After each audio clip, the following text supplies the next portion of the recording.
Theresa May has rejected a request from survivors of the Grenfell Tower fire to appoint a decision-making, diverse panel to sit alongside the head of the public inquiry. The request, from bereaved family members, which was backed by a petition signed by more than 22,000 people, was sent to the Prime Minister amid concerns over Sir Martin Morbick's ability to relate to the survivors. On Friday, May wrote to the retired Court of Appeal judge to announce that additional panel members would not be added at this stage of the inquiry. Under the Inquiries Act 2005, only the Prime Minister has the power to change an inquiry's format. Despite the decision, the Prime Minister said she was particularly pleased to hear of proposals to establish an advisory panel, which would provide advice and guidance to Morbick. This could play a very beneficial role in putting those most affected at the heart of the inquiry and enabling them to ensure that their views and experiences are heard, she wrote. However, members of such a consultative group would not be able to make decisions, and lawyers for affected families have made clear this would not be a satisfactory alternative.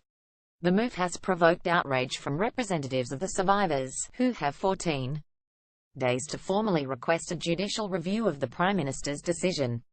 Speaking on behalf of bereaved families, Adele Chowdhury, who lost 4 relatives in the fire, questioned the timing of the decision. Not only does the news continue to ignore our concerns, but it seems to have been timed deliberately on the last working day for most law firms, to limit the time available for us to take legal advice and/or challenge the decision. Given the news was never going to be well received, the timing raises serious questions about judgment and intent. Poor judgment and discourtesy not to have waited until the new year to avoid upset during the holidays, but more concerning, what could possibly be behind the intent to limit time available for a response. The decision has been described as shameful and a huge mistake by Labour MP David Lammy, who took to social media to express his anger.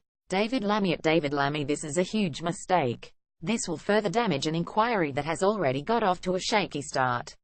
This is a slap in the face to survivors and the families of victims who specifically asked for this. Also raises question of who is this inquiry for. Is it for them or the PM? December 22, 2017. In the letter to Morbick, May said she felt the investigation had the necessary expertise to undertake its work. She added, "I am also very conscious of the need for the inquiry to complete its initial report as quickly as reasonably possible. I therefore consider that additional panel members should not be appointed at this stage."